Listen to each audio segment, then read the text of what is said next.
जब तुम अपनी जगह सही हो और कोई तुमसे थोड़ा सा ज़्यादा सक्सेसफुल इंसान जरा सी बात पे तुम्हें ऐसे बोले, औकात क्या है तुम्हारी, शक्ल देखिए कभी अपनी, तुम इसी लायक हो, यही तुम्हारी ज़िंदगी है, यही है तुम्हारी असली औकात। और जब तुम उसके मुंह से असली औकात वर्ड सुनो तब उसी वक्त तुम उसके मुंह पे कुछ मत बोलना। गुस्सा आए तो कंट्रोल करना, रोना आए तो उसके सामने मत रोना, बस उसको एक प्यारी से स्माइल देना और फिर अपने बचे हुए काम को पहले ख़त्म करना। जब तुम्हारा काम हो जाए उसके पास दोबारा जाना, वो तुम्हें देखकर फिर आग बबला हो जाएगा, तब उसको फिर एक स्माइल देना और तब उसको बोलना, आप सही बोल रहे हो सर, क्योंकि अभी आपका टाइम है, मैं जा रहा हूँ अपना टाइम हासिल करने। और हाँ, कभी फ्यूचर में माफ़ी मांगने का मन करे तो मत मांगना, क्योंकि मैं आपको माफ़ कर चुका हूँ, बोल के वहाँ से चल देना। कुछ देर के लिए अकेले हो जाना, रोने की इच्छा हो तो अकेले में रो लेना, फिर एक डायरी निकालना, उसमें आज से 5 साल बाद की तारीख लिखना, फिर उसको कहीं सुरक्षित अलमारी में रख देना, क्योंकि वो तुम्हारी डेडलाइन है। फिर तुम अपने आप पर तिलक लगाना कि अब मैं दिखाऊंगा कि मेरी औकात क्या है,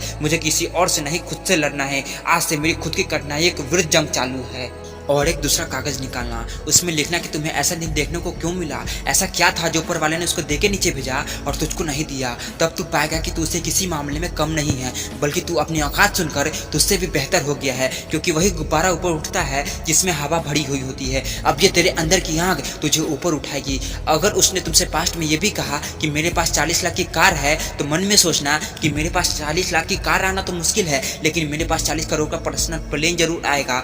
अगर उसने तुमसे पास्ट में ये भी कहा कि शक्ल देखिए कभी अपनी, तो मन ही मन मुस्कुरा के बोलना कि अब मेरा चेहरा मेरा ब्रांड बनने वाला है। अगर वो बोले कि तुम लाइफ में कुछ नहीं कर सकते, तो मन ही मन दिलासा देना कि मैं कुछ करूँ या ना करूँ, तुम कभी आके मेरे से माफ़ी जरूर मांगोगे। उसको कुछ बोलना नहीं, कुछ करना नहीं, खुद को ही बोलना है, खुद को ही करना है। क्योंकि अगर तुमने उसको उसी वक्त बोलकर जवाब दे दिया तो तुम्हारे अंदर की आग लीक हो जाएगी और तुम गिरना शुरू कर दोगे।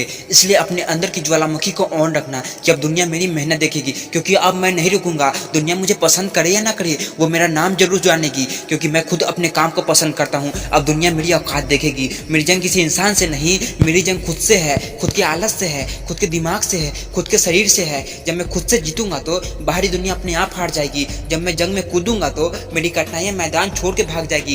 इस शहर से डरना मत मुसाफिर, यहाँ ठोकर खाते रहने पर ही मंजिल मिलती है। यहाँ कई तुम्हें तुम्हारी औकात दिखाएंगे, लेकिन तुम उनसे लड़ना मत, अपनी एनर्जी वेस्ट करने के लिए उन पर चढ़ना मत। ठान लेना कि बात से नहीं काम से जवाब दूंगा, गुस्से से नहीं डालूंगा उसको तो मैं इमोशनल करके रुलाऊंगा। जब मेरी औकात दिखाने वाले को एहसास होगा कि उसने कितनी बड़ी भूल की थी।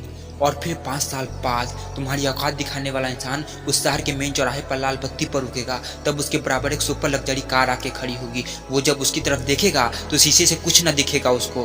फिर एकदम से उसका ध्यान कार से ऊपर होते हुए पास की एक तगड़ी बिल्डिंग पे जाएगा। उस पर वो बहुत बड़ा 40 बाई 30 का पोस्टर देखेगा। उसको कुछ हल्का हल्का याद आएगा, तब उसकी मेमोरी में औकात वाला दिन फ्लैश मारेगा। तब वो अपना शीशा नीचे करेगा, ये कन्फर्म करने के लिए कि ये पोस्टर उसका नहीं हो सकता, लेकिन तसल्ली नहीं मिलेगी। तब तुम अपनी गाड़ी का शीशा नीचे करना और जोर से बोलना, थैंक यू सर, अगर आपने मेरी औकात उस दिन नहीं दिखाई होती ना, तो आज मैं अपनी असली औकात पे नहीं आ पाता। तब तक ग्रीन लाइट हो जाएगी, तुम शीशा चढ़ाना और चल देना। ऐसा कैसे हुआ? क्योंकि तुमने बात से नहीं, मेहनत से अपनी औकात बनाई। तुमने दिन में सोकर नहीं, रात में जगकर अपनी औकात बनाई। तुमने अपनी सफलता का थप्पड़ मारा उसे। तो आज से लड़ाई बड़ाई बंद, सिर्फ मेहनत और सिर्फ मेहनत, क्योंकि असली औकात लड़ने से नहीं, मेहनत करने से है।